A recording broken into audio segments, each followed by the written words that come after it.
the best in the world to battle it out in electric sim racing. Unique formats, never been seen before racing elements, a minimum prize pot of €100,000, and the ultimate Formula E driving experience. 24 racers from the world of motorsports and esports will go up against each other on rFactor 2 over 6 25-minute races. And this time they'll have to master energy management and attack mode, translating the challenges of real-world Formula E racing into the virtual world more accurately than ever before. Qualifying for each race will take place as part of the race show in the same familiar format we're used to in Formula E.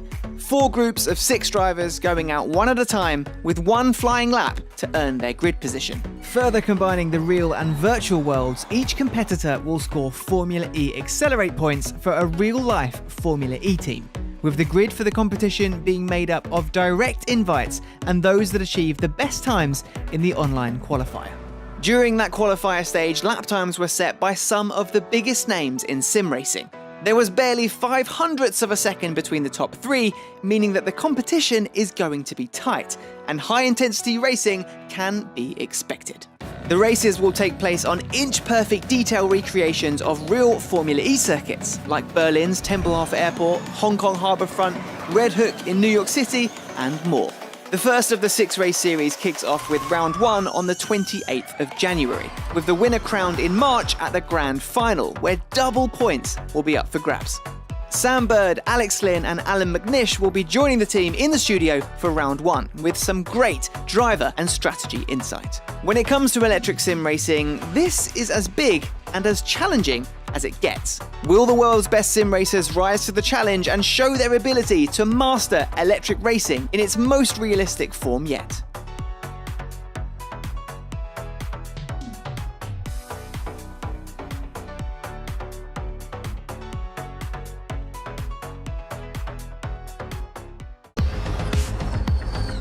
The future of racing is electric. The future of racing is electric.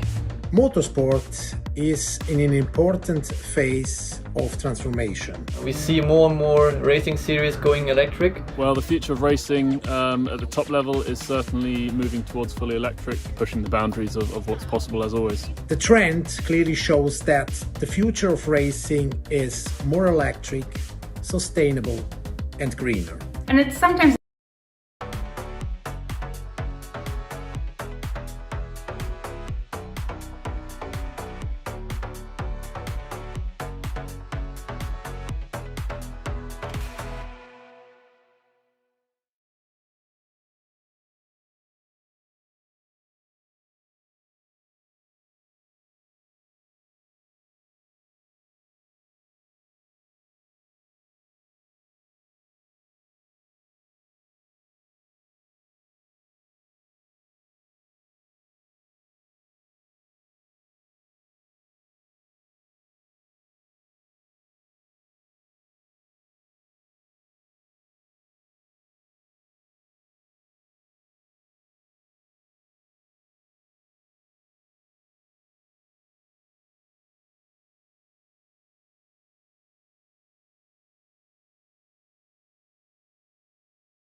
in Hammersmith, London, England.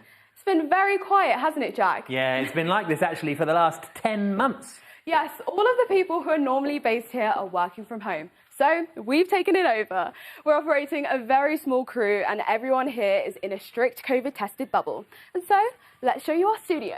You're definitely allowed in. Welcome to Formula E Accelerate.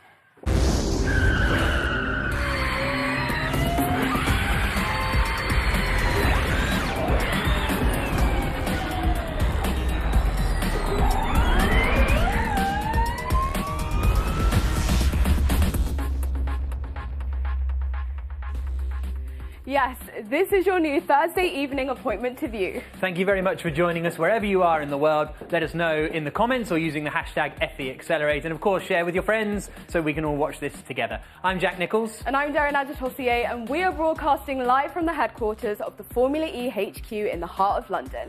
Let's show you around our brand new studio. Yeah, qualifying will get underway shortly for round 1 of our brand new esports series. We've got 5 more races coming up over the next few months, and this is where the real magic happens. Not only have We got Sam Bird and Alex Lynn here. This is where the serious commentating begins. We've got a lovely wall of Formula E posters. Going to have a lot of fun here. You ready for some fun? Absolutely. I'm ready.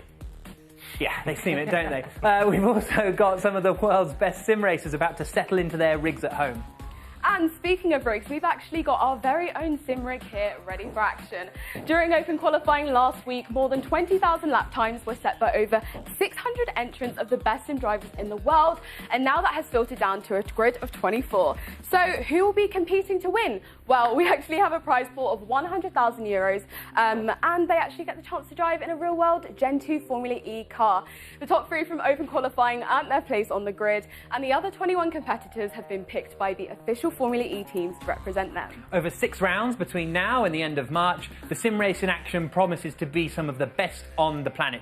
We'll be joined by special guests throughout the season, and as well as Alex and Sam, we'll be joined today by Alan McNish, 3-time Le Mans winning sports car legend, and of course, the team principal of Audi Sport App Schaeffler. So it's going to be a packed show, and remember, we definitely want to hear from you. So make sure you get in touch, comment on the stream, post pictures of your setup, ask us questions, and let us know who you're rooting for. We're listening, aren't we, Jack? Yeah, always. And we definitely want to see your laps if you've got the Formula E mod on rFactor 2. Now, we are just under a month away from the real Formula E season kicking off with a double header in Diriyah. And if, like me, you're keen to know what's new for 2021, here's Jack to bring you up to speed. Formula E is the world's premier fully electric racing series and most competitive form of motorsport on the planet. The championship has been electrifying and innovating for 6 seasons now, and this year it's levelling up. Having become the world's first sport to be certified net zero carbon since inception, Season 7 also sees FE become an official FIA World Championship. I think it's a vote of confidence from the FIA in our ability to step up and live up to higher expectations. And I know our drivers are going to be really excited to see who can be the first Formula E world champion. 24 world-class drivers and 12 teams make up the most competitive grid in motorsport, with double champion Jean-Eric Vergne and reigning champion Antonio Felix da Costa. Yes, the men to beat at Diaz de Cheetah. Season 2 champion Sebastian Buemi lines up alongside Brit Oliver Rowland for last year's runners-up Nissan Edams. More F1 pedigree at Mercedes-Benz EQ with Stoffel van Dorn alongside the 2019 F2 champion Nick de Vries. Tag Heuer Porsche is another German powerhouse on the grid, with Pascal Wehrlein lining up with 3-time Le Mans winner André Lotterer. Mitch Evans will be one to watch at Jaguar Racing, and he's joined this season by Sam Bird, the only driver to win a race in every season of Formula E. Envision Virgin Racing are a plucky private team, with Robin Freitz and FE rookie Nick Cassidy, who joins as 2020 Super Formula champion. There's another rookie at BMW Andretti Motorsport, as Jake Dennis joins Max Günther, who chalked up 2 race wins last year. I can't believe how happy I am. Audi Sport App Schaeffler features Season 3 champion Lucas de Grassi and 3-time DTM champion René Rast. Last year's runner-up to Rast in DTM was Nico Muller, who drives for Dragon Penske Autosport, along with Brazilian Sergio Sete Câmara. Rocket Venturi Racing features street racing specialist Eduardo Mortara, who lines up with rookie Norman Nato. At Neo 333 Racing, Oliver Turvey enters his 7th season, and he'll be joined by Tom Blomqvist, the son of rallying royalty. Alexander Sims wins in Diriyah! Finally, Indian team Mahindra Racing, who signed Alexander Sims alongside Alex Lynn, who impressed in last year's season finale. An array of some of the finest talent you can squeeze into the seat of a Formula E car. Season 7 is set to electrify. Well, you saw him there. He's driving for Mahindra. Now he's jumped through the screen and he's ended up 2 meters apart from me on the sofa. We are joined by none other than Alex Lynn in the studio today. Oh, I was hoping for an applause there. Here's my own applause. Alex Lynn, everyone! Yeah. Alex, how are you feeling today? I feel pretty good. It's nice to be back doing something like fun and interacting in a cool way, I guess. Yeah. We've got a cool studio here for you. But I know that you've actually spent a lot of the time recently in the sim at Mahindra, prepping for Season 7. How's that been? It's been busy. I've been doing a lot of work behind the scenes, just making sure we're ready for next month. Long hours? A lot of long hours, yeah. So if my engineer's watching, then yeah. No, I feel good. I think we're all doing really well at Mahindra, and hopefully next month we'll put on a good show. Amazing. And how different is it being in the sim compared to the game itself? It's quite different because I guess for us as a team, we run technically the car's full system is running in loop. Okay. So it's less about us, or it's less about the driver's preparation, more about the team's preparation and trying to get the powertrain to work correctly. So yeah, I mean, obviously we do use it for our driving prep, but it's a lot about getting the systems working properly. Definitely. And so to those who are at home that don't actually know much about you, how did you get into racing? Was it karting? Was it in the family? Yeah, I mean, I first started racing motocross when I was 5. Oh, wow. Yeah, so bikes was my first love. Yeah. And transition into motorsport, yeah. Transitions into go-karting when I was 11, and the rest is history, I guess. The rest is history indeed. Well, Alex, you're going to be staying with us for the rest of the show. But to make you feel a bit more at home, we have actually decided to bring your former teammate, Sam Bird, who's over there with Jack. Sam is going to be joining us for a very interesting chat, and we're going to be seeing some very cool things happening on the sim rig with him. But firstly, if you don't know who Sam Bird is, let's have a little refresher.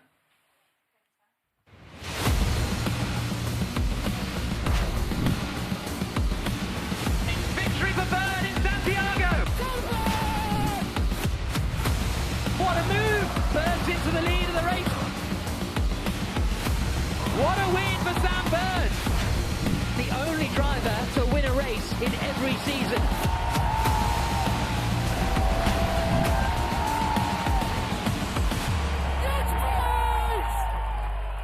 Win, win, win, win, win. That's a nice little highlights montage of your career, isn't it? It is indeed, yeah. Very nice, Jack. All of those wins coming with Envision Virgin Racing over the last 6 years, but for season 7, Sam's making the move to Jaguar. How did that come about? How difficult a choice was that?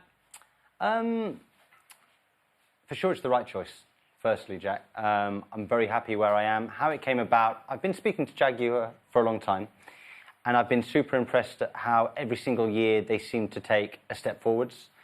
And the timing was just right. You know, being at the same place for a long time was great, and I was privileged to be with Virgin for such a long time. But you know, some good things have to come to an end, and you know, Jaguar approached me, and I just think that now is the right time to be at this team.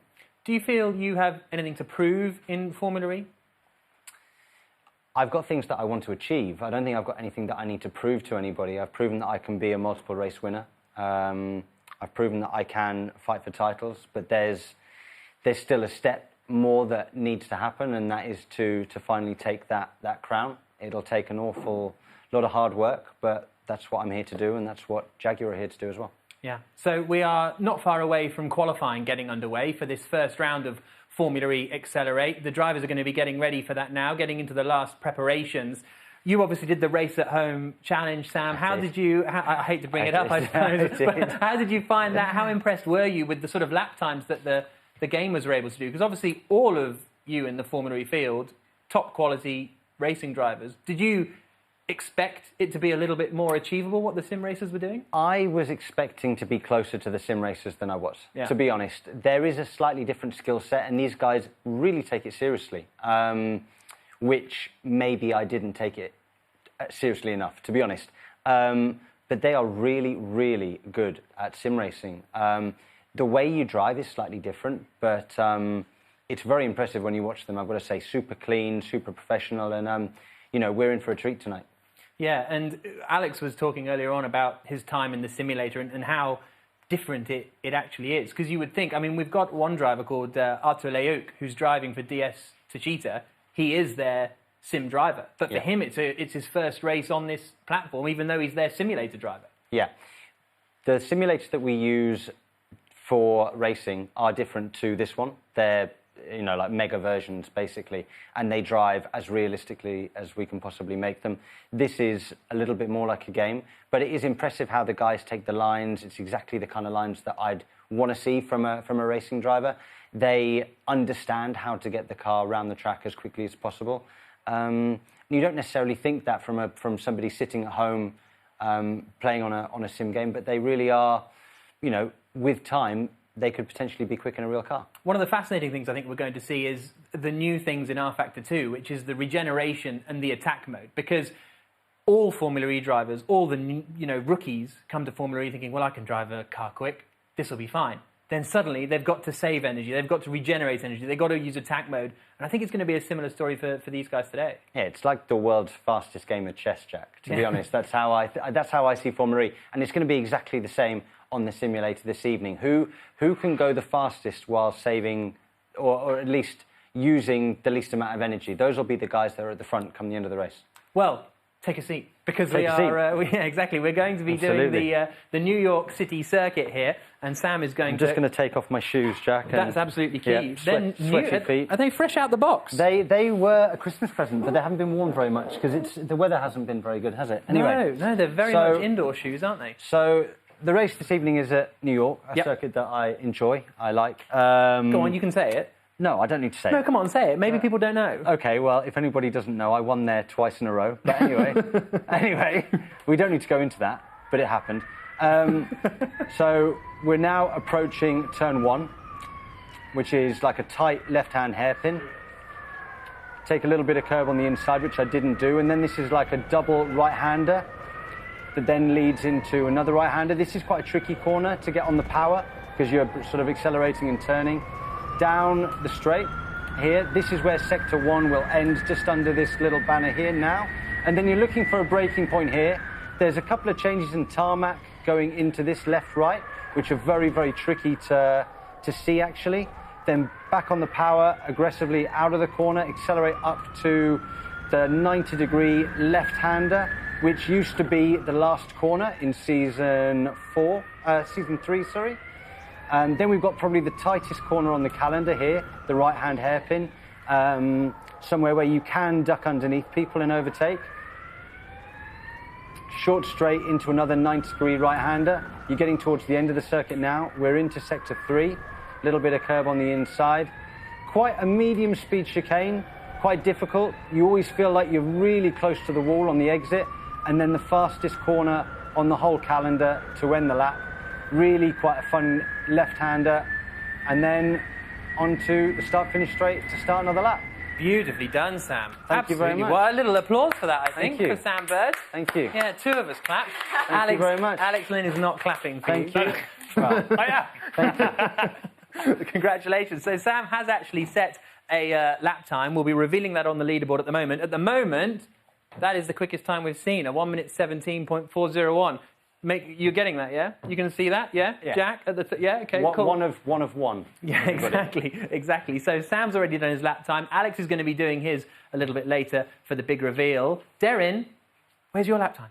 I mean, I'm a bit offended that you left my lap time off of the leaderboard, Jack. I'm actually number 1. You're number 2, but it's okay. We can brush past it. But luckily, none of us need to compete against the outstanding grid that has assembled Formula E Accelerate. Yeah, absolutely. It's an absolutely spectacular lineup. So let's have a little bit of a look at it, shall we? Yes, let's have a look at it. I mean, before we actually go into that, let's take a look at some social comments because I think they're a bit more excited than we are. So people are saying that they are really looking forward to seeing the race. Carlo F100 says, can't wait to see Bono and Giano at Mercedes. So that's great to hear. Roman Grosjean's also watching, and he says that he's very excited to see the race and watch his RHG esports sim races, Erhan Yovski and Risto Capit. So, great stuff. Yeah, and they're both on this first page. Risto Capit is racing for Neo. Erhan Yovski, one of the best rFactor 2 drivers there is racing for Venturi. Then you've got the 2 Nissan drivers of Van der Heijden and Gassner. Gollum, Beck and Honzik are going to be racing for Tag Heuer Porsche.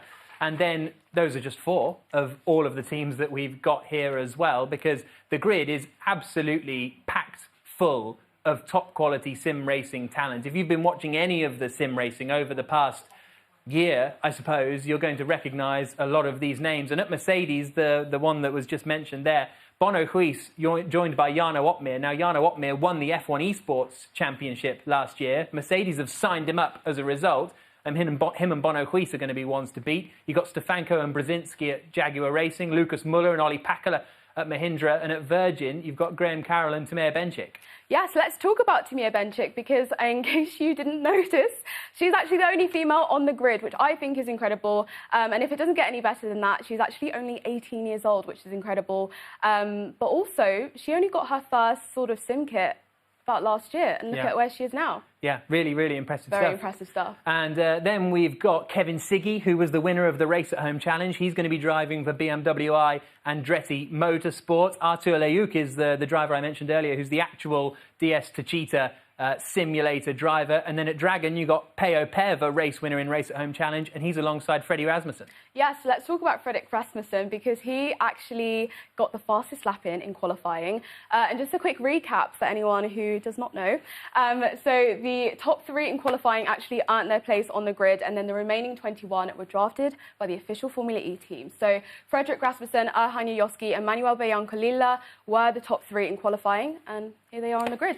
And then at Audi, you've got Manuel Biancalilla, as you said, a little bit better than I managed to say it just then, and also Kelvin van der Linde. Now, he's a driver with real Formula E experience as well, because he actually did the rookie driver test for Audi last year in Marrakesh. So he's got a lot of real-world experience and an expert sim racer too. Great stuff. But now it's actually time to get into qualifying, so let's do it. So, qualifying underway then, ahead of the first race of the season, and we have got the groups here that you can see. Freddie Rasmussen will be going out in Group 1. Now, these groups were drawn at random, and Rasmussen is in Group 1, along with Kelvin van der Linde, Jarno Opmeer, Nikodem Wisniewski, Marius Golombek, Jaroslav Honzik. And then Group 2, we'll see Graham Carroll, Peo Pev, Martin Stefanko, Artur Leuk, Manuel Biancalilla, and Lawrence Herzing. And then in Group 3, we'll have Jiayu Zhang, Kuba Brzezinski, Mark Gassner, Kevin Siggy, Tamer Benchik and Lucas Muller. And Group 4 will be Bono Huis, Jan van der Heijden, Peter Berliak, Olli Pakela, Erhan Yayovski and Risto Capit. So Yayovski and Capit, the 2 Romain Grosjean affiliated drivers, as we see the beautiful New York skyline just before qualifying gets underway. Cars will be heading out onto the circuit in a moment. And joining me for co-commentary is Sam Bird. How are you doing? I'm very well, Jack. Very well. I was glad that you pronounced those names and not me. You'll have to at some point, I would have thought. But we'll wait and see, shall we? Cars heading out onto the track now, and they are going to just get their sort of one flying lap in. They'll get their out lap, similar to Formula E qualifying, and the track conditions are set to improve as the session goes on, so it will be a little bit of development of grip. Yeah, absolutely. Just as you'd see in reality, Jack, to be honest, when we would head out in Group 1, we would see that the track would be quite dusty, quite difficult, and you would see a massive improvement from Group 1 to Group 2, then a smaller improvement from Group 2 to Group 3, and so on into Group 4. So we will see something similar, although I believe the groups will have the same sort of improvement from group to group. Yeah, indeed. We were just on board there with Freddie Rasmussen, who's racing his first race in rFactor 2. This is the first time he's ever driven the sim, and he managed to go quickest in the qualifiers. Here's Jarno Opmeer, who's made that big move to Mercedes after winning the F1 esports title last year with Alfa Romeo. And Kelvin van der Linde, now he's one of these kind of rarities, isn't he? A real-life racing driver who's also really good on the simulator. Yeah, that's...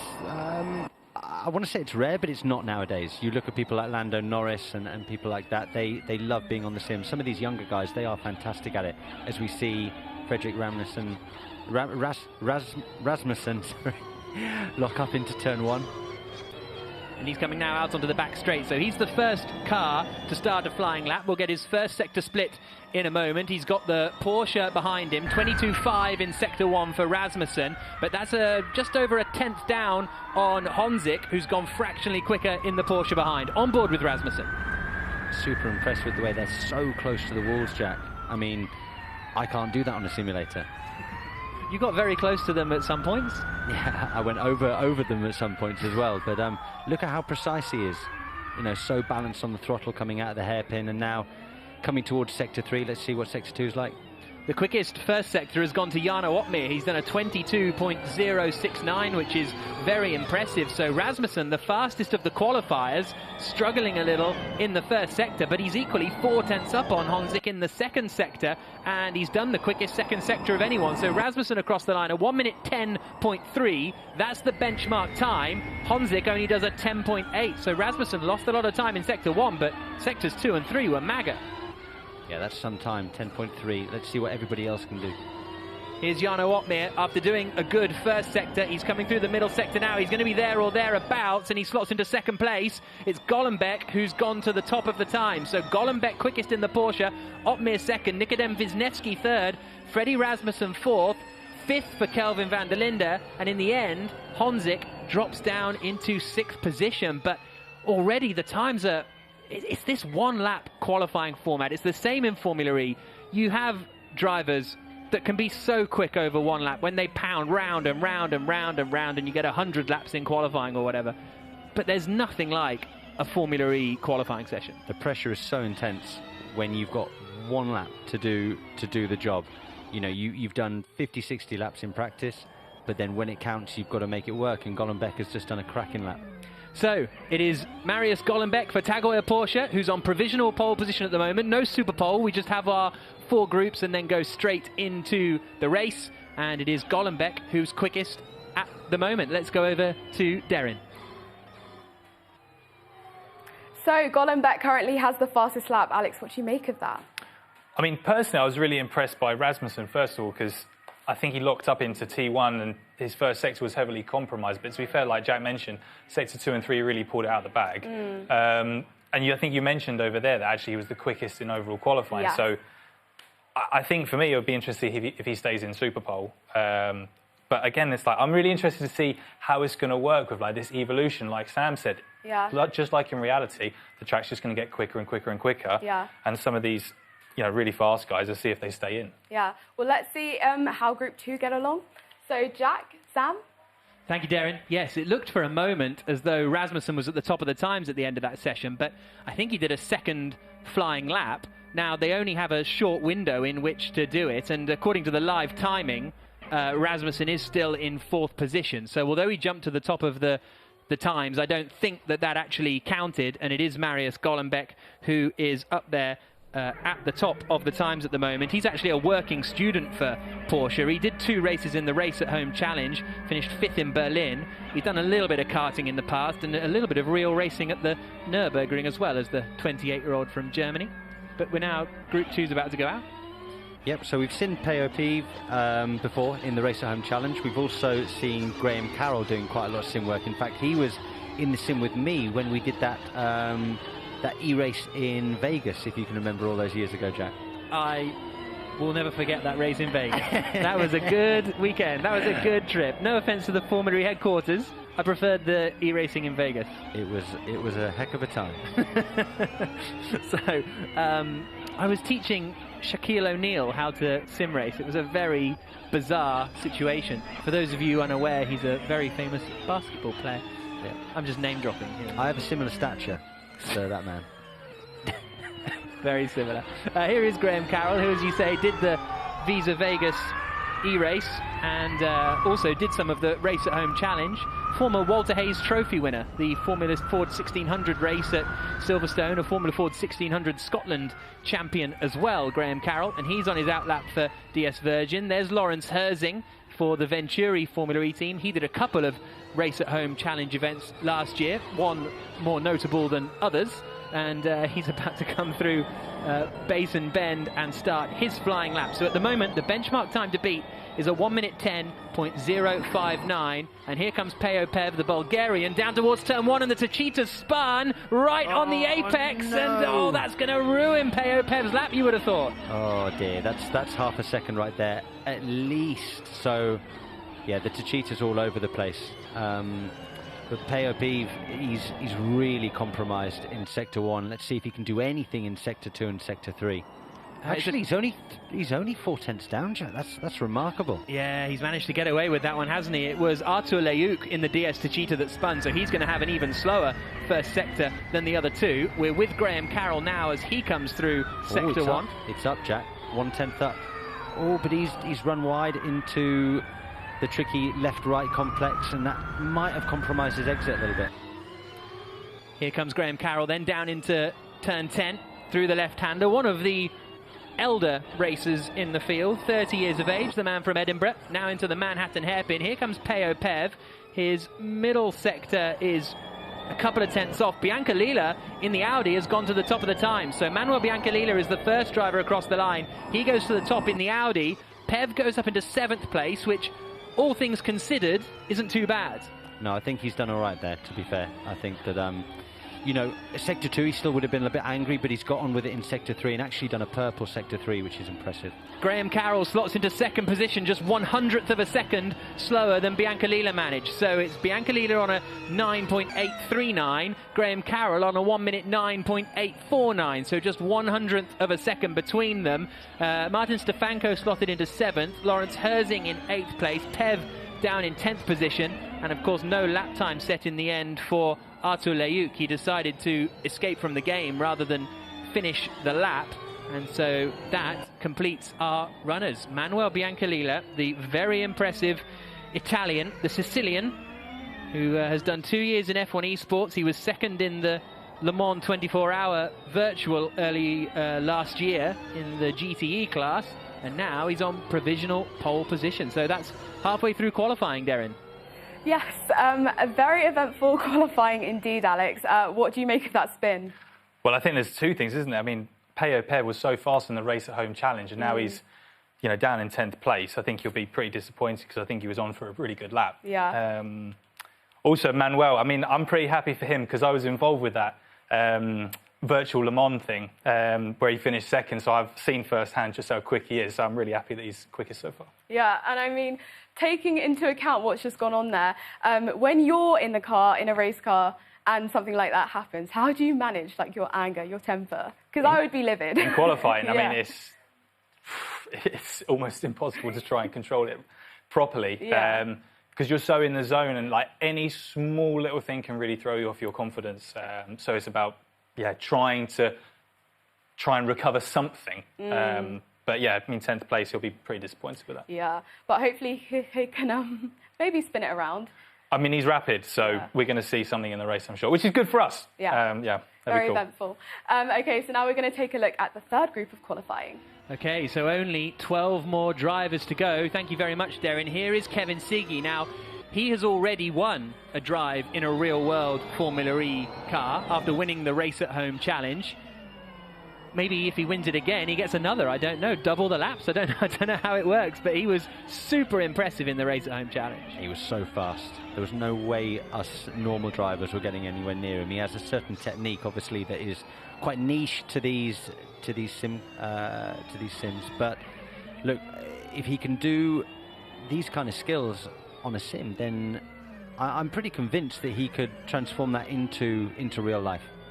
So, Siggy out on circuit. There is Lucas Muller, another of the stars of the Race at Home challenge, finished 2nd in the championship to Kevin Siggy in what was a very sort of retro setup. He had a steering wheel clamped to his desk using some school books, so he's got a bit better kit now. We'll see whether he can improve. And here comes Siggy through the first couple of corners. The Slovenian, who lives in Groningen in the north of the Netherlands, out onto the back straight. Just look at the way he's just working the car, just getting the back end out a little bit and just sort of drifting, like quite a quick drift through all the corners. Really impressive.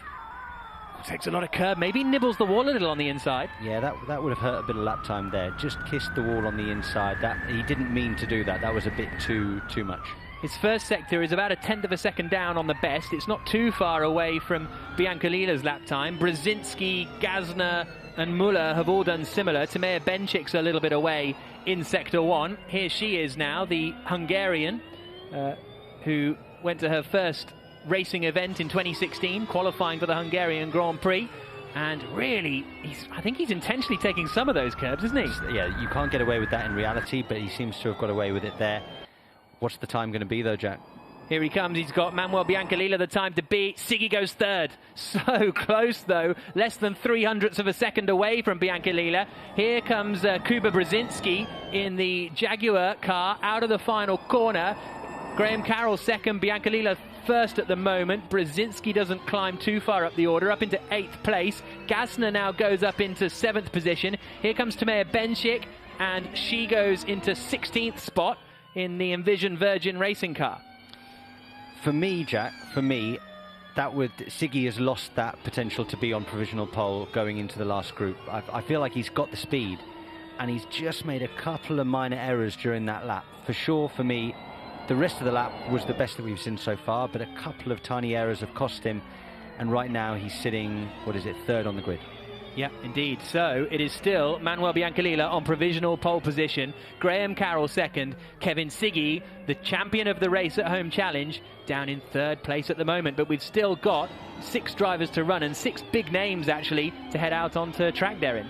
Yeah, we've got one more group to go, and it's fair to say that socials have been blowing up. Someone's actually watching qualifying from a convenience store in Korea, which is great to see. Jimmy Broadbent is also in the chat. He's watching from home.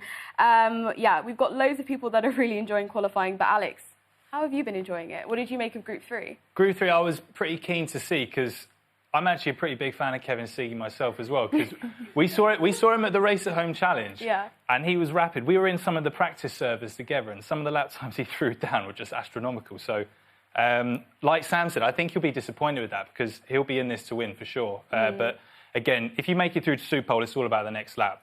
You know, Sam once told me in Formula E you've only got 2 good laps a day, so let's hope he's saved his second one to come. Yeah, but currently Manuel Biancalila is currently got the fastest lap. I think he's beat my fastest lap. I mean, Alex, I know that you were a pole sitter in New York City, so tell us, how did that feel?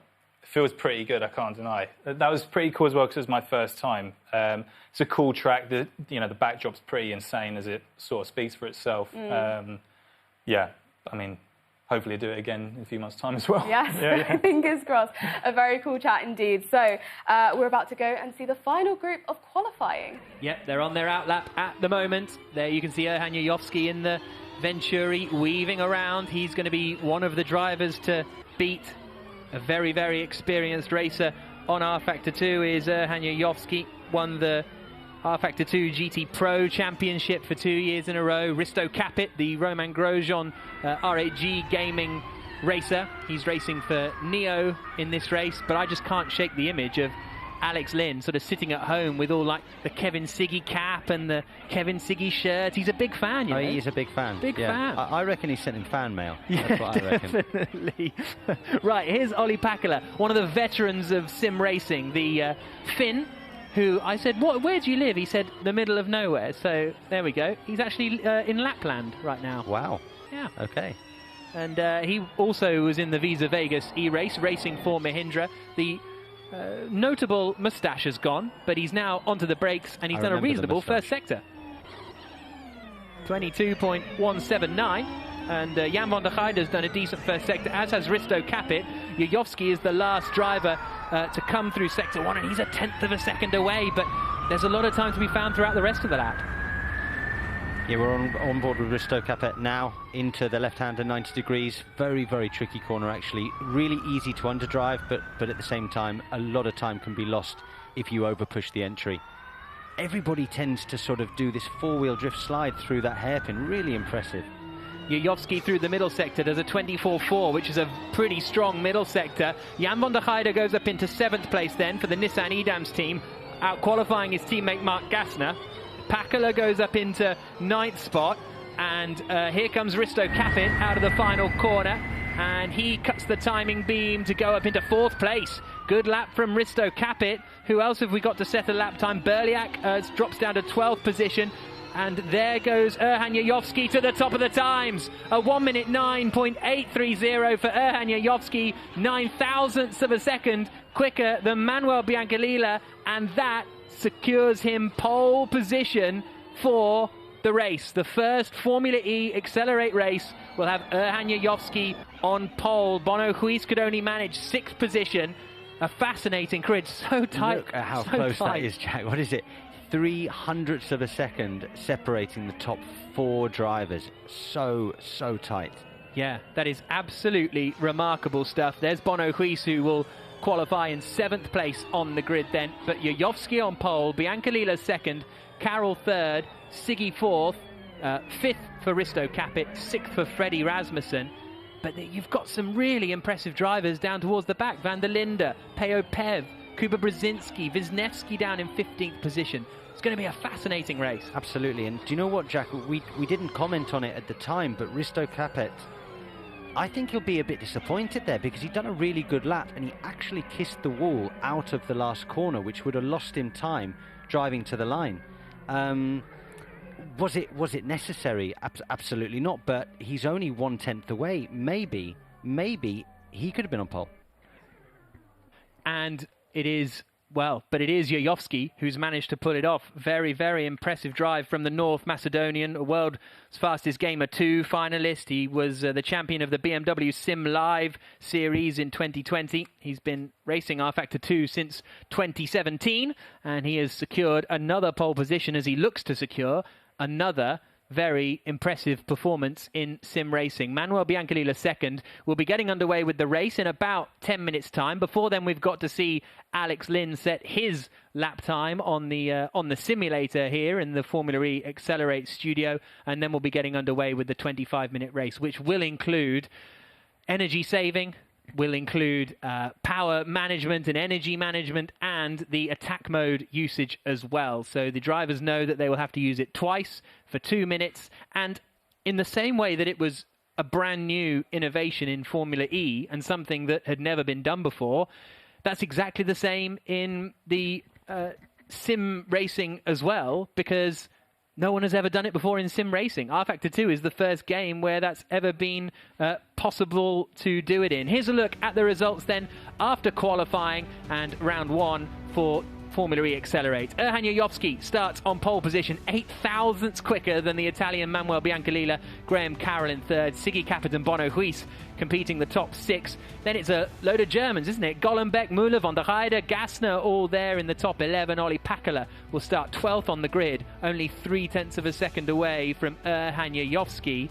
And now, because we saw Freddie Rasmussen do 2 flying laps, didn't we? Well, as a result, he's been penalised for that and has been dropped down to 16th position on the grid. So Peter Berliak 13th, Freddie Rasmussen in his first rFactor 2 race, 16th on the grid for the reigning F1 esports champion. That shows you the level of competition here. Kelvin van der Linde down in 19th place. 23rd for Tameja Benchik, and starting at the back will be Artur Leuk in 24th place after he failed to set a lap time. I get all emotional just looking at these shots of New York, Sam. Yeah, good memories, good memories. I mean, I can't wait to get back there, to be honest, to be at these kind of venues racing again. We do go to some amazing places, don't we, Jack? Yeah, absolutely. Well, for now, we have Erhan Yayovsky on pole position. Darren. And we are joined live by Erhan Yayovsky from Venturi, who has sealed the very first pole position of Formula E Accelerate. Congratulations. Talk us through that excellent lap. Well, it appears that Erhan cannot hear us. Hello. Okay, well, he cannot hear us. Alex, maybe your voice will get to him. Erhan, are you with us? Well, it was a great interview. Speaking of interviews, actually, Alex, let's jump into the Allianz AMA. We are just approximately 10 minutes away from the race beginning. So if you're sending in comments, keep them coming. I will read them out, I promise. Make sure to use the hashtag FEAccelerate. Roman Grosjean, as I said, is on the chat, and everyone is talking about it, so that's great. But, Alex, you know who else everyone's talking about? You. Yes, and that is in the Allianz AMA. Ask me anything. So we're going to be getting through the questions and seeing how you get on. They're a bit random. Let's go. But it's okay. So on that note, petrolhead_66 says roast dinner or fish and chips? Fish and chips. Fish and chips? Yeah. Really? Come on now. No, I don't really like roast dinner. It's a bit... No, it's just not my thing. Okay. All right. Let's get on to probably some more racing stuff. Okay. Kumar_Anish35 says, who do you think is the funniest driver on the grid? And I mean, this is not including me on this grid, just in Formula E. Funniest driver on the grid? There's a fair few. It has to be Antonio Felix da Costa. Da Costa? Yeah. I mean, it is. What is it that he does that makes him funny? A lot. He's a funny bloke. Fair. Yeah. And talk about your best moments with everyone in Formula E. I think it does have to be my first ever moment in Formula E, which was, like you mentioned, the pole position on my debut. I've had a lot of other cool races since then, but definitely that was a really special moment for me personally. And probably, it's still, I think it's still a pretty cool record as well. Amazing. And kind of on the flip side of things, Racer_Rec says, what is your greatest race to date that you didn't win and why? Ooh. Tough question. Yeah, that is a tough question. There's been a few, but It doesn't have to be Formula E. yeah, I can't think of one, but sometimes they almost feel just as good as a win. When you know you've done the best you could, the car was working well, but okay, it might not have fallen your way. If you've maximised it, then you can go home happy. Amazing. And so from Twitter, we've gotten in a couple of questions. F1aholic asks, what pre-race snacks do you eat? Because I can imagine you can't really be having like spicy foods and stuff before you go in. Yeah, I get really nervous as well, so then I struggle to eat. Yeah, I'm the same. Yeah, so it's really hard. I think like sometimes like a chocolate bar is actually pretty good for you. Yeah, just to settle you. A coffee as well. Just coffee? Yeah, I know. That's a bit of a rogue one. I struggle to eat. Yeah, Okay. after the race I'll pig out, but yeah. Pre-race, gotta get in the game. Okay, and so on Facebook, David Martinez asks, what's the real feeling to be driving a car like that? How exciting is it? It's very exciting. There's also obviously a lot of pressure in Formula E, as you've just seen, one lap in qualifying and then the race is always very intense. So yeah, no doubt it's exciting. You do feel a lot of pressure and let's be honest, it's a pretty cool job. But with that comes the expectation. Also driving for the teams you get to drive for. Yeah. It's a big honour, but at the same time, performance is everything. A huge honour. And it kind of came to my head that Mahindra's both Team Alex. Yeah. So how are we gonna how are we gonna tell you guys apart?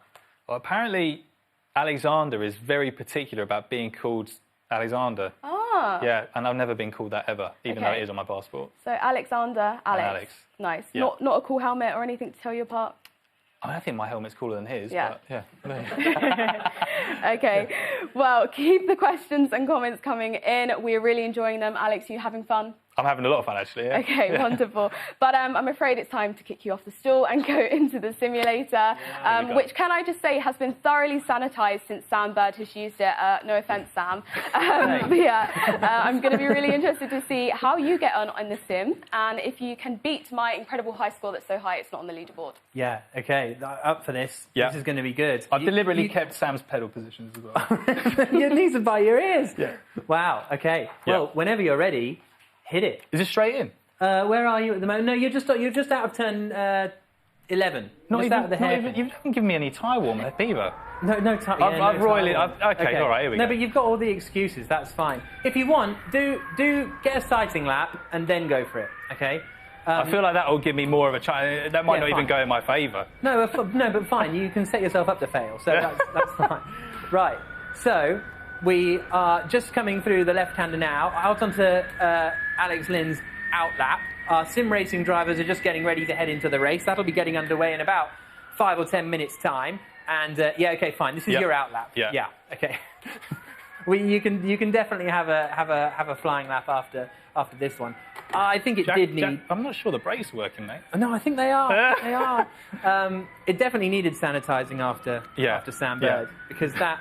I would not like to be the one who cleans Sam Bird's car after he's raced in it. But yeah, here we go then. On the out lap, the lap time to beat. Well, we don't know yet. Sam Bird's done a lap, but we'll see whether Alex Lynn can beat it. And you just need to churn out a lap like New York 16. That's all you need to do. Was it 17? 17. 17. Yeah. Be nice, wouldn't it? So over the course of the season, every guest that we have here in the studio is going to be setting a lap time. So these we've chosen the benchmark Formula E drivers to set our benchmark lap times. I think that's fair to say, isn't it? How stressed were you, Sam, doing your... Are you stressed watching this now? I'm stressed watching Alex. He's not stressed. As a driver. Going back to what he did in 2017, of all the things I've seen in Formula E, I genuinely think that was probably one of the most impressive things that we've seen so far. To come in such a, such a tight, intense series and just bang it on pole first time is a real achievement, I've got to say. And hats off to Alex for being able to do that. What was your best pole in Formula E? Maybe Marrakesh with a broken back, or Paris. Season 2 was quite good as well. Yeah. 5 pole positions in his Formula E career. Right, here comes Alex Lynn now. We're into the business part of the lap, stamping on the brakes. Sam Bird went for the sock option Lynn has gone for the very smart Instagram-ready boot option as he comes into the hairpin now. I probably shouldn't be distracting him. It looks like quite a good lap so far. I'm sweating a bit. Enzo Deligny wants a shout out. He's currently in a superstore in Verdansk. That's a bit random. Aaron Hutt wants a shout out as well. Oh no! Oh no! Alex Lynn has crashed on the lap that matters the most. Here he comes through the final corner. This is going to be the lap time to beat. Nudges the wall on the exit across the line, and it's a 1 minute 17.700. 1 minute 17.700. So, we're about to do the reveal. Alex Lynn, we'll put you behind me, I'm afraid, thanks to that accident. But I'm a bit embarrassed now that after a crash, he's only 0.3 of a second behind me. So that's not worked out particularly. But Sam Bird did it. 1 minute 15.7. Sam Bird to the top of the times. Congratulations, Sam. Alex, how are you feeling after that? Sometimes you've got to take your losses, Jack. Yeah. Were you just getting a bit overexcited? Was that what it was? I think it was. As Ray Lewis said, wins and losses come a dime a dozen, mate. Okay. Okay. I like that saying. Now, as Alex has just demonstrated, driving these simulators is very, very tricky. We asked a few Formula E drivers for their thoughts on it. In FE Accelerate, I think the competition is going to be on another planet in the esports world. Obviously, with the test drive in a Formula E car and a prize full of 100k, I mean that's pretty special. The margins are going to be tiny, and I think to watch it is going to be really exciting as well. They're extremely talented behind the wheel on the simulator. I can never reach them. Like they're just on another level. And I actually, during the Race at Home challenge, I was learning quite a lot from our driver, even with data. Like he really knew what he was talking about and teaching me how to brake and how to extract more out of the game. It's amazing what they can do and what they explore in these simulations. It's quite interesting to watch, I have to say, as well for us as a racing driver of what they really do. And yeah, I think will be definitely very tight. I saw the times as well, and yeah, there's, like in Formula E, difficult to predict. The drivers are really going to have to think about a lot more than we used to do when we were playing. They've got energy management, they've got attack mode, and yeah, really it brings it much closer to reality, to what we actually have to do in real life. So it's an extra stress on them, a lot more tactics involved, a lot more strategy involved, and I'm sure it will create a great show for the racing. For the fans that are watching it at home when we race, and they hear us talk about energy management, and I am saving here and I'm pushing there, and I think it's going to bring them really the full picture of what we have to do and how much you can win or lose if you do it properly. It's going to be really interesting to see them go through all of those processes. It'll be interesting because these guys are on their own. I have a whole team calculating efficiency with a lot of computers behind, so I don't know how they will try to be on top of that game, because every corner, every part of the track has an optimum in efficiency, a lift point, a recoup point of energy. So I think you will see more differences than just the normal flat-out drive.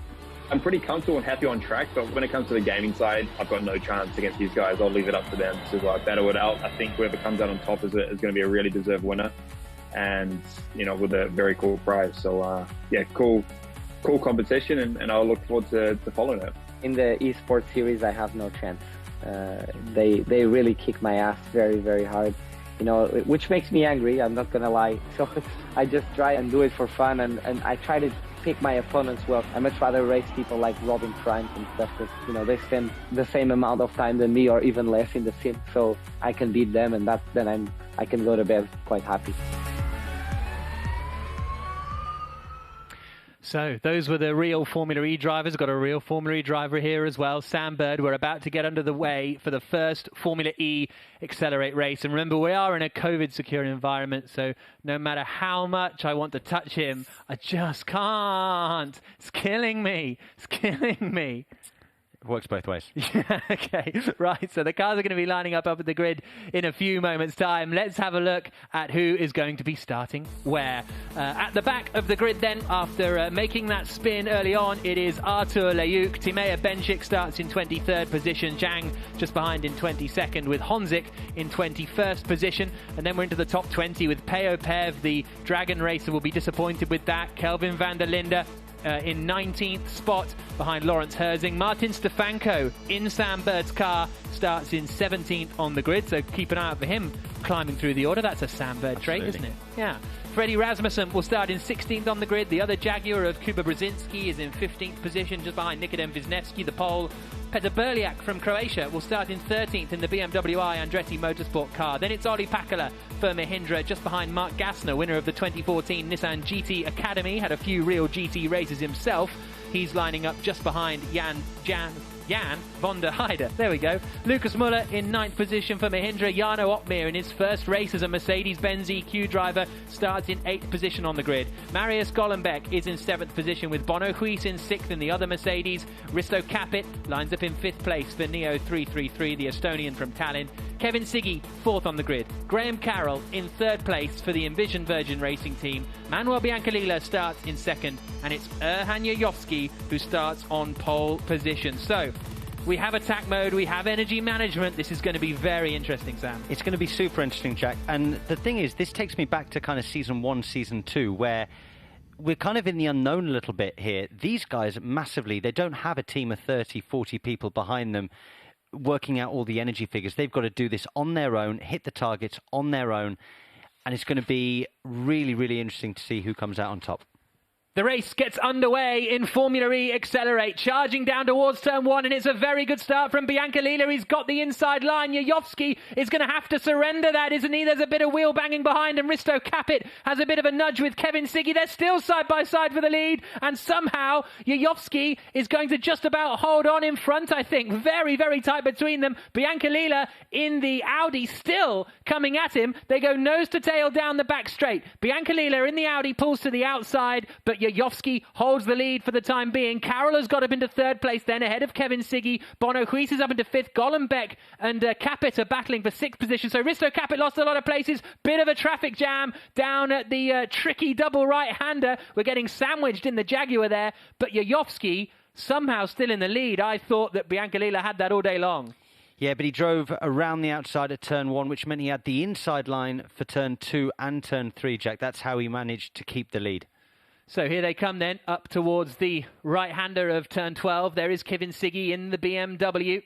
And then they come bouncing over the curbing that brings them out to Basin Bend, the final corner. 25 minutes this race. Not 25 minutes plus 1 lap, just standard 25 minutes. They have basically half the amount of energy to use. To be precise, they have the same amount of energy to use, but it gets used up twice as fast as in a real Formula E race, which of course is double the race distance here. And there were a few drivers who've never done this before, were messaging on the Discord channels saying, we'd really have to save this much energy? And everyone was like, yep. I'm really interested to see if we get on the leader screen there, if we get the energy figures. I'm going to be really interested to see what they are and who saved the most energy over the first few laps. Yayovski out in front then by 0.7 of a second. Graham Carroll is in 3rd position. Siggy is 4th. Huis is 5th. Capit, Golombek, Opmeer, von der Heide and Gassner, the rest of the top 10. And no real big losers off the line there. There you can see the usable energy remaining on the left-hand side. So Yayovski, Biancalila and Carroll doing a good job at the moment. A little bit more than Siggy and Huis behind. Risto Capit's been very aggressive in the early stages. And that's the strange thing about leading a Formula E race. I guess you get it in some sort of endurance series, but you don't want to disappear up front because you're sort of using wasted energy. There's Graham Carroll in the bottom left. Indeed, you don't want to pull away, especially in the races that we do, because what if there's a safety car? You could have saved that energy. But at the same time, especially on tracks where there's long straights, the guy behind can actually save a little bit by being in your kind of aero area within half a second, as second place takes first and second take their first attack mode, Jack. Yep, so Yuyovski and Biancalila both take their first attack mode then. So we'll keep an eye out on the attack modes that are used, and those are the only two in the field that have done it, so maybe to try and make a little bit of a gap. Yeah, so they're going to want to get a few seconds ahead of Graham Carroll here. The thing is, there's not too much of a time loss when you go through the loops at New York. It's not like you're going to lose a position. So those two now, they're going to be fighting each other over the next couple of laps. What Graham Carroll's got to do is somehow try and stay with them as much as he can without using too much energy. How long did it take you to get on top of energy management? And don't do your comedy 7 thing. years. Yeah, exactly. 7 years, Jack. But did it sort of, are you actually always improving at that, or it took a good year to be or honest, two? Or? I think season 1 and season 2 especially was so difficult because we were basically doing it blind that was quite a good schooling for me. And since then we've had a lot more help with the teams and software and things like that. But you know, you learn pretty quickly in season 1. There is Manuel Biancalila then running in second position in the Audi Sport App Schaeffler machine from Syracuse in Sicily. White Lilac is his nickname, because apparently that's the translation of Biancalila. There's your fact of the day. Good fact. Thank you. He's been sim racing for 6 years now, and he's running in second place behind Erhan Yuyovski as it stands. There's Freddie Rasmussen. So he started down in 16th on the grid. He's managed to get up into 12th spot, and so he's making a bit of progress. But there's a lot of eyes on Freddie Rasmussen because he was 0.3 quicker than the rest of the field in the open qualifiers. That secured him a place on the grid, and it was the first time he'd been driving rFactor 2. Before that, he'd raced in the F1 Codemasters games, and then he'd done a little bit of iRacing here and there. But this is his first rFactor effort. Was super quick there, but was kind of too quick in qualifying here, doing 2 lap times and knocked down the order. Yep. So we're seeing not too many changes out there at the moment, and we haven't seen the front two pull away too much from Graham Carroll. I mean, quite impressed with what Graham Carroll's done so far, to be honest.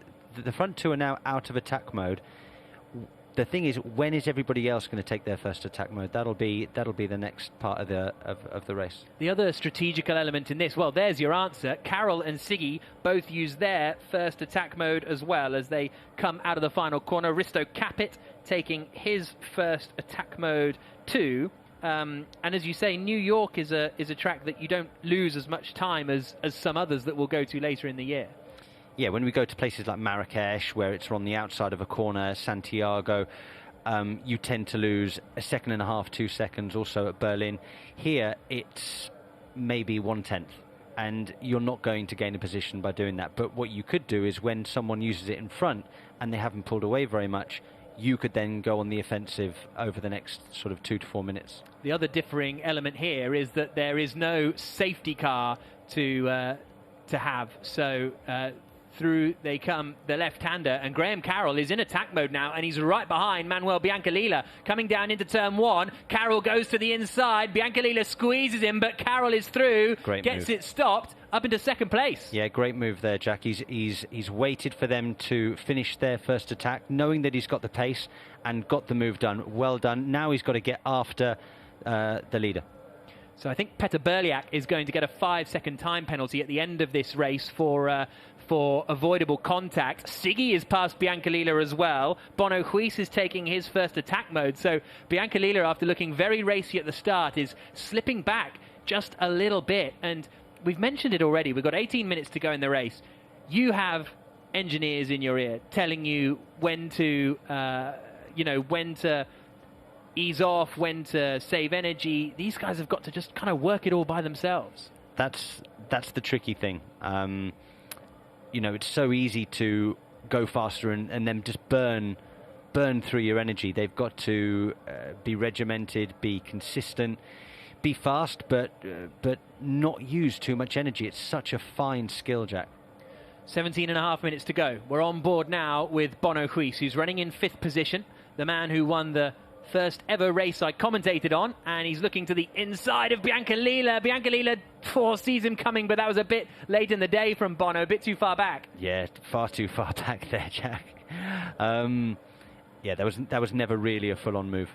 17 minutes left on the clock. Another attack mode used for Kevin Siggy. Biancalila went for his second attack mode, but I think he might not have got it. Bono Huis is coming past him, and Biancalila is continuing to slide backwards a little bit. So Kevin Siggy is now in his second of 2 attack modes. Huis has got ahead of Biancalila, who's up into 5th position. Yuyovski's lead is 1.7 seconds at the moment over Graham Carroll. So Siggy is now on the back of Graham Carroll, and he's still in attack mode for a couple of minutes, and there's the move into the Manhattan hairpin. Siggy, the Race at Home Challenge winner, up into 2nd place. Yeah, fantastic move. I think I pulled a move like that before. Oh, definitely somewhere. There we go. It reminded me of the one in Hong Kong. It was like that one, wasn't it? No, it was the one on Daniel Abt at the same corner. Oh, right there. Yeah, there we go. Yeah, great move. He's now got to get his head down. He's in his second attack mode. This is the time where he's got to make it count.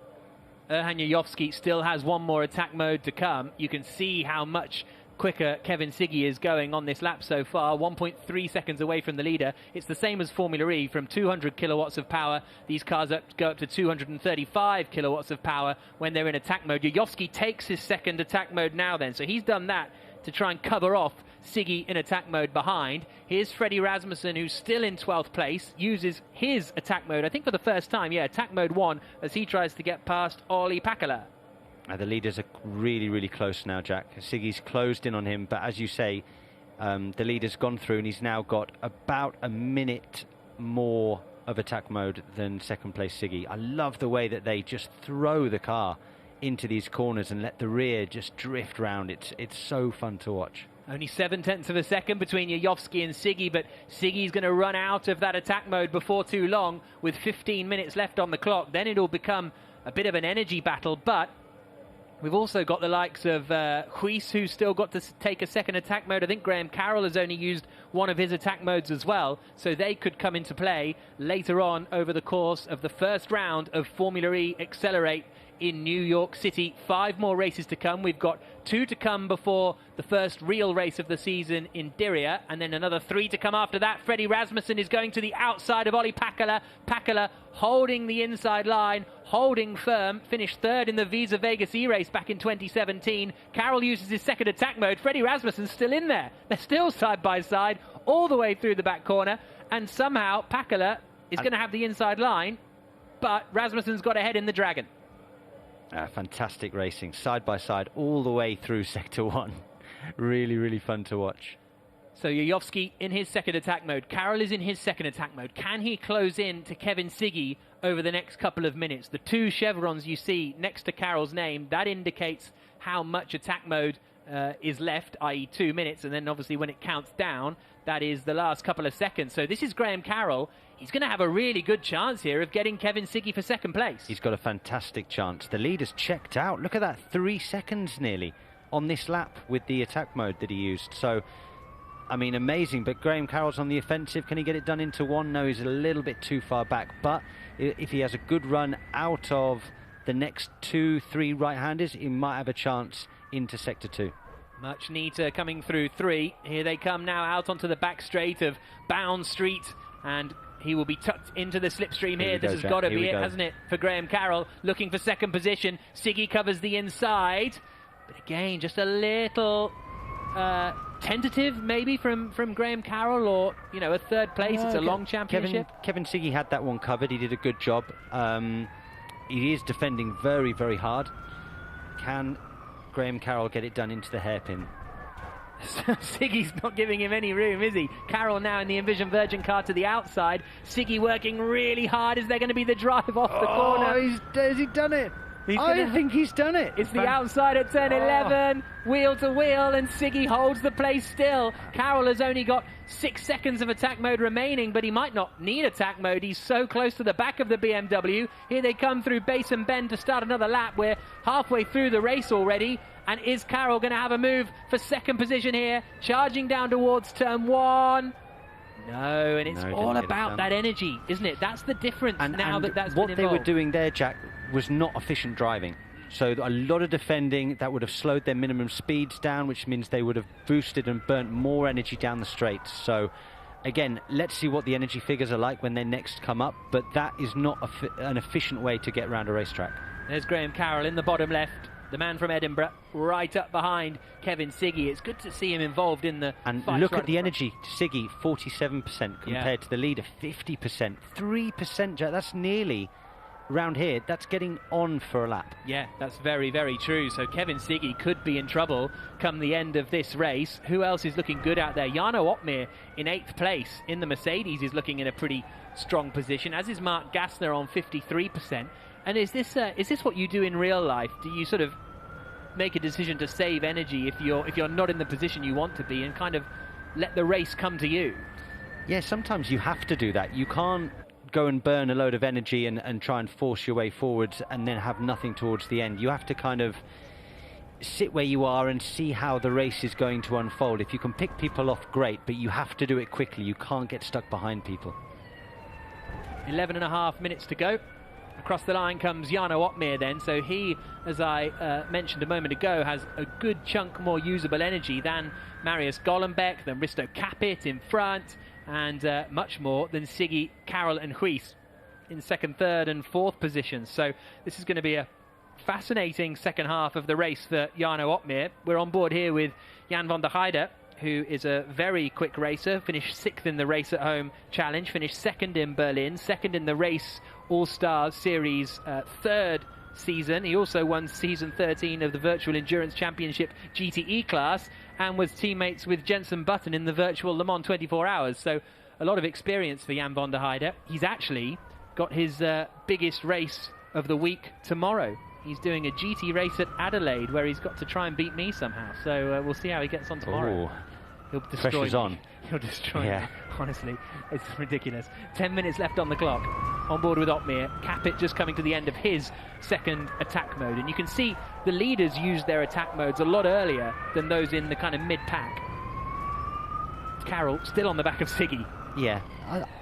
They've calmed it down a little bit now. I think they realised that they burned quite a bit of energy on those 2 laps fighting, and they've brought it back a little bit in comparison to everybody else. Now only 1-2% deficit to most of the field, so I don't think there's too much to worry about. But if they continue to fight, then I can see 4th place, Huis, coming to fight them in the near future. So, Graham Carroll in 3rd position. There's a little look out from Olli Pakala, who now is behind Freddie Rasmussen. So Rasmussen in 11th place. Golombek Gassner in front is in attack mode.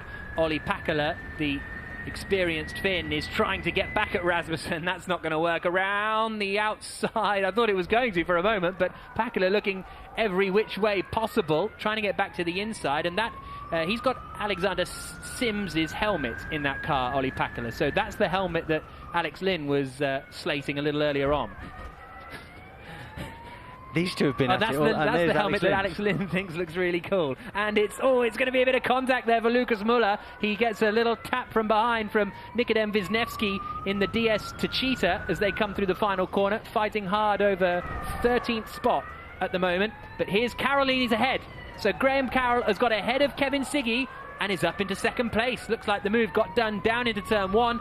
And Carroll is up into 2nd position. And now they're on about the same usable energy, the top 4 really, aren't they? Siggy maybe still a little bit less. Yeah. Carroll had that % or 2 extra in hand, and he's used it really well. Presumably he's just kept it nailed into turn 1, used that extra % wisely. That's what you've got to do, Jack, in Formula E. Oh, we see a replay here, I think, of the move. Oh, I was he's got it done it there. down into the right-hander, okay. Oh, a bit of contact. Oh. Bit of a glitch there. Yeah, and so they both have a bit of a slide, but Graham Carroll gets the move done. Meanwhile, Erhan Yajovski, someone, I can't remember who it was on their sheet, called him the GOAT of rFactor 2, and he's certainly demonstrating that at the moment. Jack. He's gone. Where's everybody else? He's having a race on his own, Sunday drive. Yeah, exactly. The race on his own challenge, this should be called, for Erhan Yajovski in the Venturi through the first corner. The 25-year-old from Resin in North Macedonia.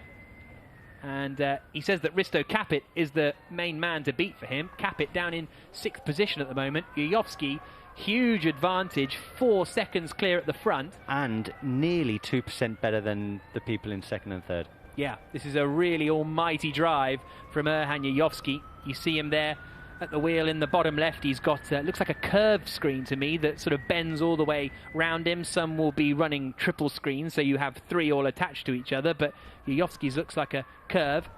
it's also interesting to see that some drivers sit very upright. Yuyovsky in a very kind of GT car position, whereas the sim rigs that you were given, for example, by Playseat for the Race at Home Challenge, very much a lying down single-seater position. I think that's why I struggled, Jack. I couldn't see over the steering wheel. It's good that you say these things, not me. I needed to get mine from Mothercare, I think, or something like that. Anyway. 6.5 minutes to go. Yuyovsky bossing this one at the moment. Otmir then, in attack mode, still in 8th place, but right on the back of Marius Golombek. Down the start-finish straight they come, in towards the dock loop at turn 1. Otmir looks to the inside, and that's a nice, clean pass from the Mercedes driver. He's up into 7th place. Yep, very nice. Nice and clean, decisive. That's exactly what you've got to do in these Formula E cars. When you've got the opportunity, take the opportunity, get it done, move forwards. Did some real racing, did Jarno Otmir. He finished 15th in the Formula Renault 2-litre Euro Cup back in 2015.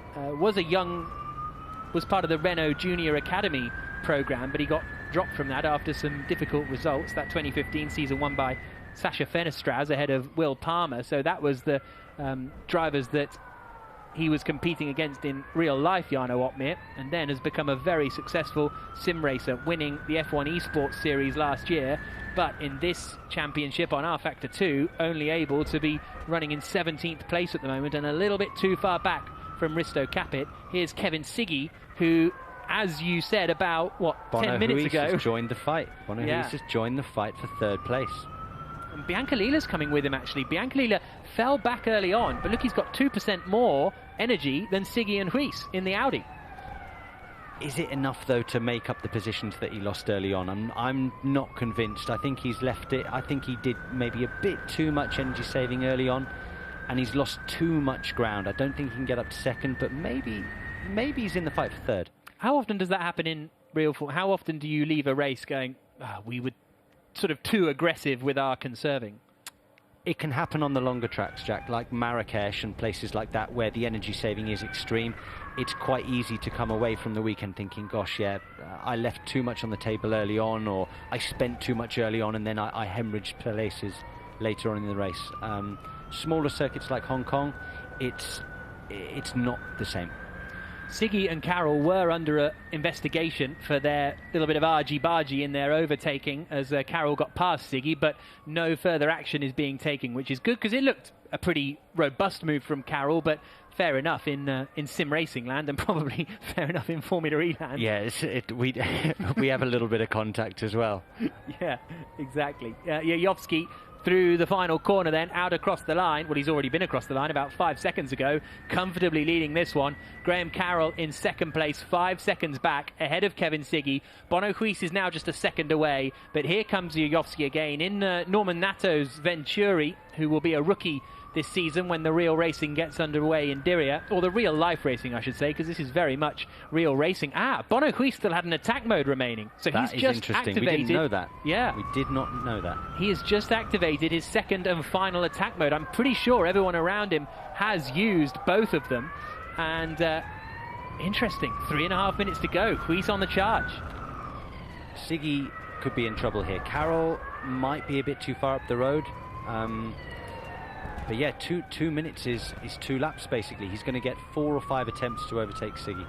And he's right on the back of him, Bono Huis, who won the 2017 Visa Vegas E-Race, which, well, that was the biggest monetary prize in sim racing history, still is, and a huge amount of money. It was $1 million on the line in Vegas, and Bono Huis got a bit of that, which I think sorted him out nicely. There he is. He looks like he's too small for his chair, doesn't he, a little bit? But nevertheless, he comes across the line, down towards turn 1, and he's not close enough.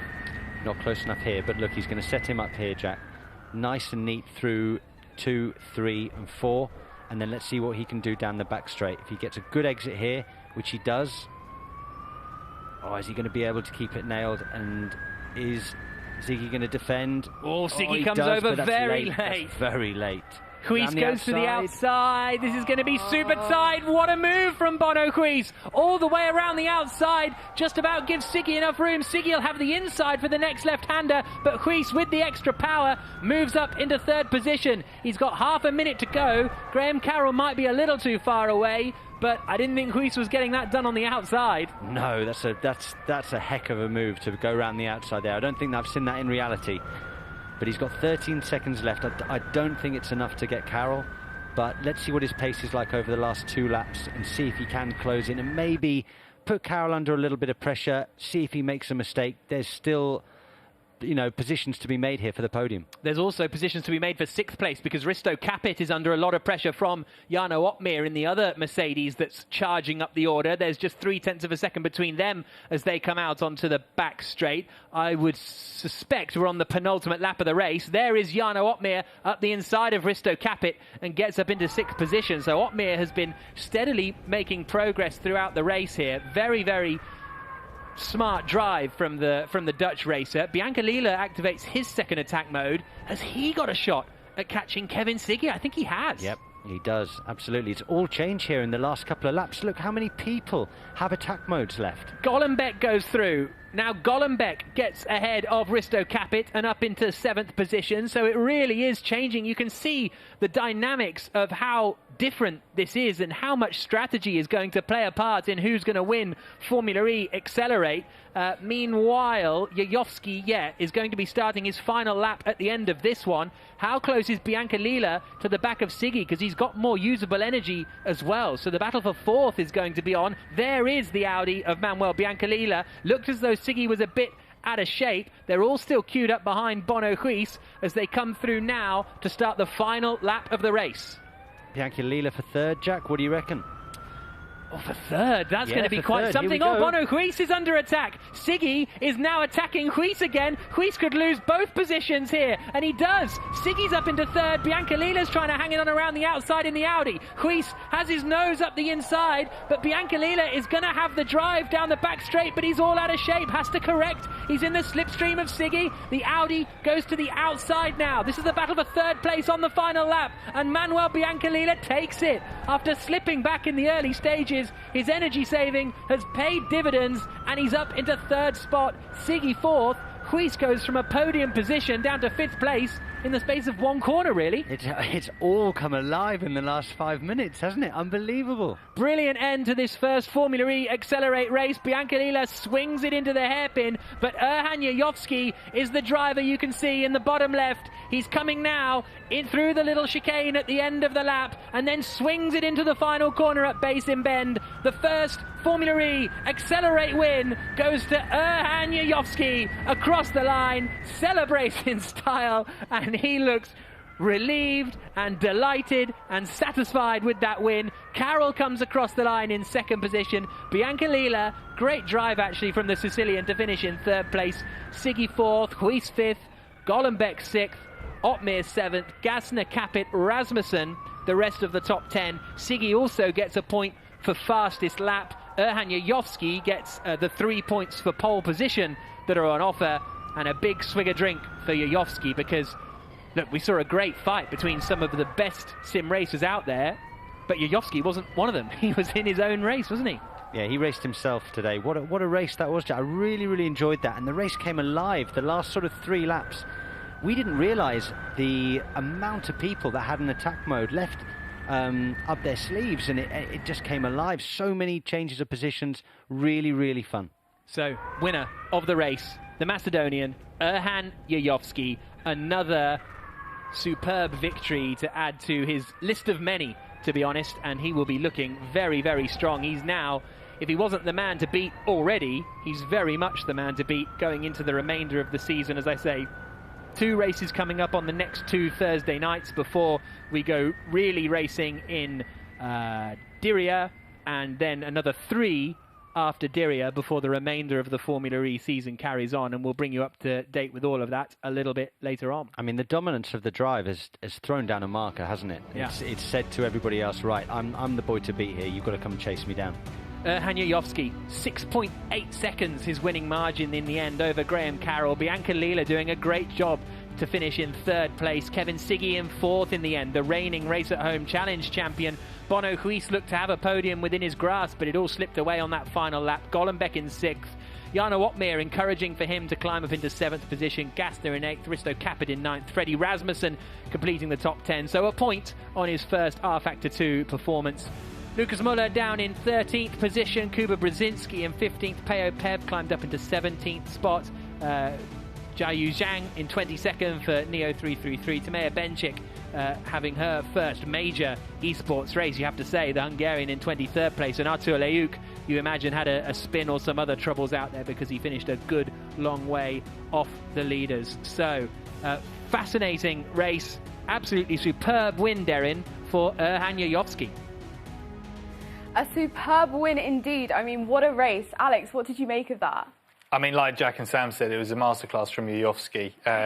But yeah, I mean, the last 5 minutes, it absolutely just lit up the race. But Really? I think that was really cool. Like, just like in Formula E, where like obviously a % of energy difference doesn't make much of a difference with 30 laps to go. But obviously, once you divide that energy down to maybe 1 or 2 laps, a % or even half a % starts to mean a massive amount of lap time. So if you just incrementally save throughout the race, plus have an attack mode like Manuel had near the end. Yeah, perfect. Exactly. And we actually have Erhan Yayovski back on the screen.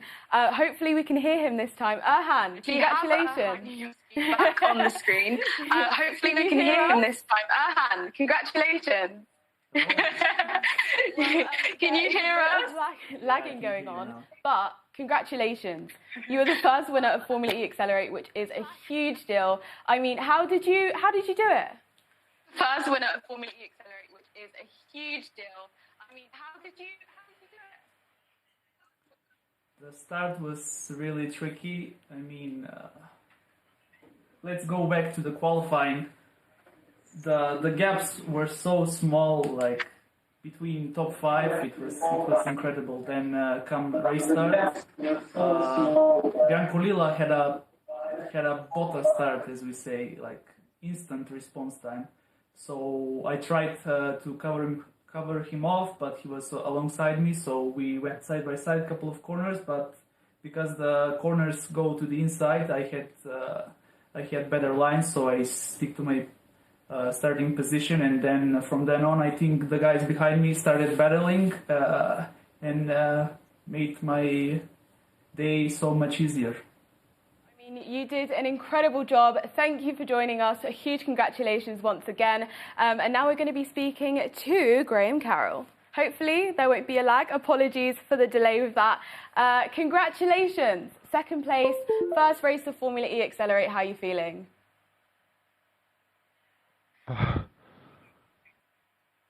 I can hear about 3 voices at once here, but yeah, no, thank you very much. Awesome to get the season started with P2. Yeah, so much different champions at the minute. It's going to be tricky to jump into rFactor and be competitive. So second behind the rFactor, yeah, I'll take that. So yeah, please. Result. Well, congratulations. And now we are going to be speaking with Manuel Biancalilla, who swooped in for third place. But unfortunately, the internet has just gone down. So we're not going to be able to talk with him. So instead, we're just going to go straight to Jack with results. Thank you very much, Derin. Yeah, great to hear from the top 2, Erhan Yayovski. And Roman Grosjean has commented on the YouTube stream saying, yes, King Erhan.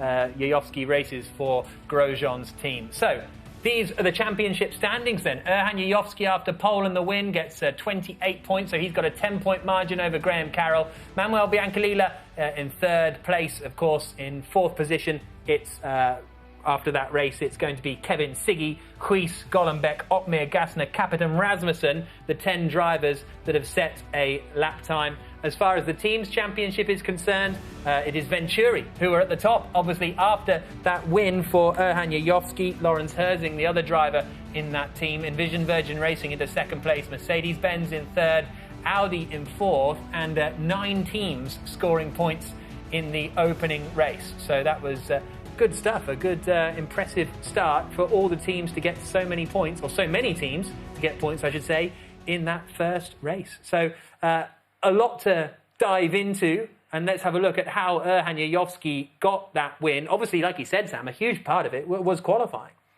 A huge part of it was qualifying, and what was really important is that he kept the lead after the first 4 corners. That kind of set the race up for him massively. Then second and third place started to squabble. He was able just to continually pull away while being efficient on his energy, and that was the foundations of his race, really. And he said it there at the very start. It was really, really tricky because Manuel Biancalila got a brilliant getaway. They went side by side down into the first corner, and the Audi was right there on the inside. He was right there. At that point there, actually, at the apex of 1, he's leading the race. But as the winner said, he had the inside lines for turn 2 and turn 3 and turn 4. And from there, he just gently built his lead, let everybody else fight, controlled the race superbly. Yeah, Sam Bird style, you might say. Oh, I don't know about that. So through the final corner, here he came across the line, and Erhan Yayovski wins the first race in Formula E Accelerate. Really, really fun race, that one, wasn't it? But there was a great battle behind Graham Carroll and Kevin Siggy. So many times we thought second and third and fourth, oh, okay, they're sorted. We know those positions. But it's kind of like Formula E. It gets a bit quiet, and then it all kicks off again. It was crazy at the beginning, then it calmed down, and then it got crazy at the end, just like the real races, Jack. Yeah, exactly. There was Kevin Siggy and Graham Carroll side by side through the hairpin, and then Siggy was so defensive, wasn't he? Chucking it to the inside at every corner, almost totally foregoing the exit of the turns to get across to cover the next turn that was coming. And it was Carroll who came out on top, and Siggy dropped back towards the end. The problem with that is it's inefficient, as I said at the time. When you do that, you slower in the middle of the corner and you burn more energy. And we saw immediately after this battle, they were 2% down on the rest of the field. Then they had to calm down, get that kind of 2% back, and that brought 4th and 5th place right to the back of them. Yeah, absolutely. Well, as you say, do you think if they hadn't had that fight, Carroll and Siggy, that Bono Huis, this man here, wouldn't have been brought into the fight quite so much, because he was right involved in the action? I think it would have been more of a boring race if they hadn't fought, absolutely, but they would have kept their positions. That's what I think. So there was Bono Huis's great move, coming down the back straight, round the outside, squeezed ahead of Siggy just about. Excellent move, and that was him in attack mode. It looked as though kind of job was done, basically, because Siggy was going to be under pressure from Biancalila. That was what we were all sort of expecting. But we forgot Biancalila had another attack mode and 2% on the people in front of him. So that really threw a spanner into the works. Yeah, indeed. So thank you very much, Sam, for joining us for commentary. A lot of fun. Absolutely. Dario, you know, in a couple of years, you never know. Yeah, exactly. So thank you, Sam. Thank you, all of you guys, for joining us as well. Everyone getting in touch on social media. Really, really entertaining race, that one, wasn't it? I'm sure the socials have been blowing up after that, Darren. Yeah, they've been popping off. Literally, everyone is very, very happy with the win. Of course, Rocket Venturi Racing has said yes, and I don't blame them. Cynthia has said, congrats, guys, to Rocket Venturi. Roman Grosjean is, of course, very happy, saying King Erhan. I like that, King Erhan. But yeah, they've been popping off. Absolutely. But yeah, it's actually nearly the end of the show. But before we go, we have one more treat for you. We can actually announce the next phase of the official Formula E Season 7 calendar, approved and released in the last few hours. And so now we know where we'll be racing for the first ever year Formula E becomes a world championship. Yep, let's take a look. So we've already got the doubleheader in Diriyah coming up, but announced today we have Rome on the 10th of April, Valencia on the 24th of April, the first ever Formula E race in Spain, which really blew my mind. And the day after Valencia will be on the 25th of April, which will be the young driver test, and that's where the winner of Formula E Accelerate will get their test drive. Then we go to Marrakesh, 22nd of May, Santiago, I forgot Monaco's in there too, isn't it? And 5th and 6th of June, we have the return to Santiago. Yes, we do. Guys, what do you make of that? Excited?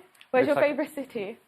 Considering what we've been through over the last 12 months, I think it's amazing that we've got such a fantastic calendar, going to some amazing cities. They're all ones that I like, so I'm happy. Yeah. And remember, that's not the end of the story. There will be more calendar announcements in the spring that will announce the completion of Season 7. Very exciting indeed. What about you, Alex? Where are you most excited to travel to? I think the ones that do really stand out, I think, is Rome and then obviously Monaco. Yeah. I mean, they're proper classics for us in Formula E, especially Rome's really becoming, I think, a Formula E classic. So I'm looking forward to going back there. Yeah, well, I'm looking forward to seeing you both on the track. Thank you so much for joining us today. Guys, I hope we're all prepped for the applause for joining us today for the very first episode of Accelerate. So, thank you. Yeah, love to see it. And we actually have one more announcement before we go, as if it doesn't get any better than that. Let's actually take a look at where we'll be racing next Thursday for round 2 of Formula E Accelerate.